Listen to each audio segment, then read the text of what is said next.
Hey everybody, welcome back to the Broken Brains weekly dive into history of psychology and psychological stuff. This is a sample of the Thursday history episode for anyone out there on the main feed. Those of you who are patrons of the show get the full thing. So if you want to hear the weekly episodes of Thursday History, consider becoming a supporter of the show through our Patreon, patreon.com/brokenbrain, or go to dwighthurst.com/support for that and different ways to support the program and get a hold of these precious bonus materials. But for now, let's dive in. We're going to be talking about astronauts today and astronauts' mental health, which is pretty important. I mean, just like mental health is important for anybody. But if you're going to space, you want to know about some of those things. So this arose from my own curiosity about that. I can't remember what triggered it, but the curiosity about how do astronauts factor in for psychological health and what kind of things do they need to worry about if they're going to be traveling in space. I did find out there's actually a term called space psychology, which is a division of mental health and an area of study all by itself, actually. By definition, it just means the psychology of human spaceflight and the psychological and emotional and behavioral concerns that those who travel in space have.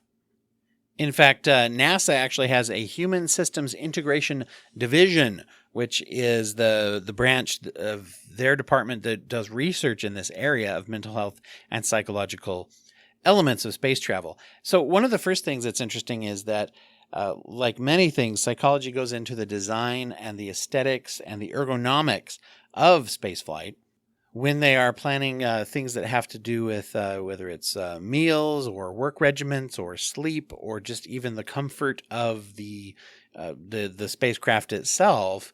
A lot of those things, they do involve psychologists giving feedback and doing studies on what is going to facilitate a healthier stay, a healthier adventure, you could say, whether they're doing a long-term sort of space flight or space station stay, or whether they're just, going on a mission, flying up, coming down, that kind of thing. I don't know the technical names for those things, but essentially long-term or short-term, there needs to be a design factor that is psychologically informed in everything that they do.